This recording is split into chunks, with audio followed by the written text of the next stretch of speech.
Olá, pessoal. Estou de volta no canal Pílulas do Enem, Matemática, e hoje nós iremos falar sobre função de segundo grau. Se você gosta de esporte, certamente você já assistiu a jogos de basquete.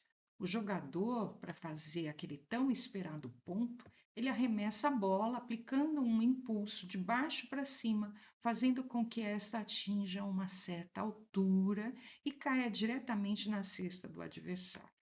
Essa trajetória percorrida pela bola é denominada de parábola, algebricamente. E aqui você tem um outro exemplo na montanha russa, o desenho que ela está aqui projetando, inclusive com o vértice máximo, que nós vamos falar mais para frente, tá bom?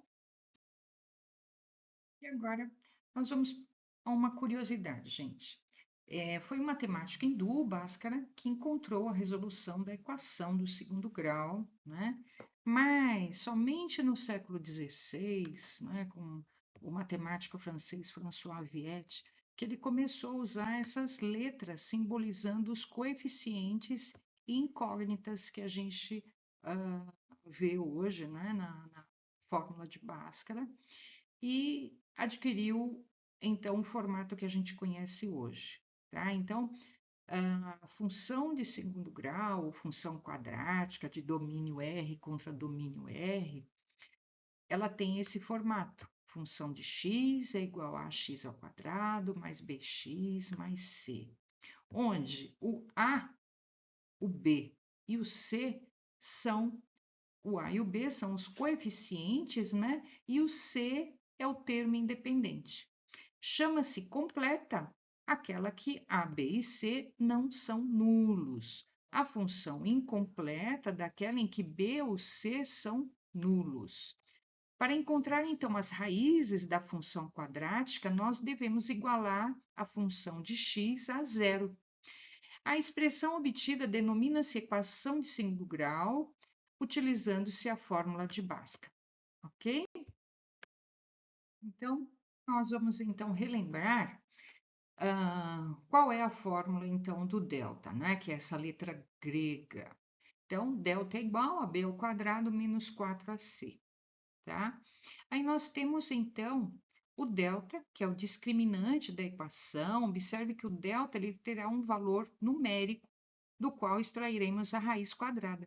Com isso, nós temos três casos a considerar para a gente seguir esse estudo da função quadrática. Então, nós temos o delta maior que zero, então você tem aqui, olha, essa parábola, né, com a concavidade voltada para cima, e o delta maior que zero, ele tem duas raízes reais, ou seja, ele tem dois pontos que interceptam o x, que é essa abscissa, tá certo?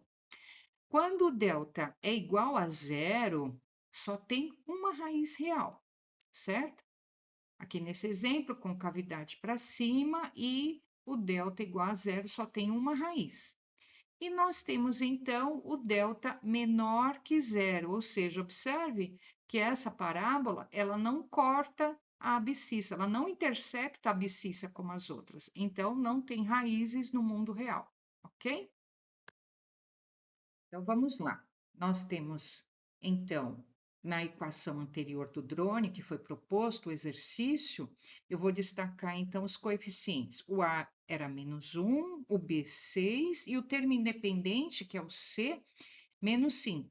Substituindo na fórmula de delta, eu tenho 6 elevado ao quadrado, menos 4 vezes o A, que é negativo, -1, vezes o C, que é -5. Substituindo, então, eu vou ter delta igual a 16. Observe que o delta é 16, ou seja, o drone ele vai cortar o eixo da abscissa, ele vai interceptar. E agora eu preciso saber quais são as raízes, né? Em que momento eles vão cortar o chão. E aí eu vou substituindo pela fórmula, x é igual a menos b mais raiz de delta sobre 2a.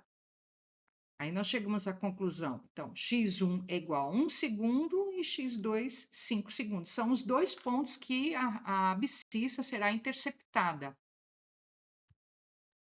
Então, vamos a esse exemplo, ó. Um desafio agora. O voo do drone. Em quais segundos exatos o drone esteve no nível do chão? Então, foi dada aqui uma equação quadrática, né? Desculpa, uma função quadrática, ht igual a menos t2 mais 6t menos 5. Vamos então ao estudo dessa parábola. Ela está com a concavidade voltada para cima ou para baixo? Para baixo, certo? Então, ela tem um ponto máximo, que é dado pelo vértice, né? E existe uma fórmula para isso que é menos b sobre a. Então, a gente vai pegar o 6, menos 6 sobre 2a, certo? Então, menos 6 dividido por menos 2 dá 3, certo? Então, esse vai ser o ponto máximo dessa parábola. Vamos ver? Como nós vimos na equação dada, o A era negativo, então a parábola voltada para baixo, e para calcular então o vértice, né, eu só substituo a fórmula que é menos b sobre 2a, que vai dar em 3 segundos, que é o ponto máximo, ok? E só para a gente encerrar, respondendo a muitos questionamentos que sempre me pedem quando a gente está estudando a função quadrática. Ai, mas qual a aplicação disso no dia a dia? Eu falei, nossa, gente, esse cálculo de função quadrática é tão importante em várias áreas, só para vocês terem ideia. Na engenharia, na construção civil, na construção de arcos e pontes, por exemplo, a nossa ponte aqui em São Paulo, da Juscelino Kubitschek, as antenas parabólicas, imagine os sinais do satélite, né, para que isso possa ser usado, na física, para o lançamento, por exemplo, de balas de canhão, na economia, para o cálculo de custo mínimo e lucro máximo de preço de serviço, na biologia, para cálculo de crescimento populacional, na tecnologia, para o cálculo, né? No caso, para radares, enfim, é uma vasta aplicação até hoje, né?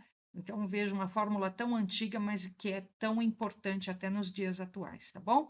E assim eu vou encerrando, então, o nosso tema de hoje, não é? Com o estudo da função quadrática, o estudo dos sinais. Espero que vocês tenham gostado e até a próxima!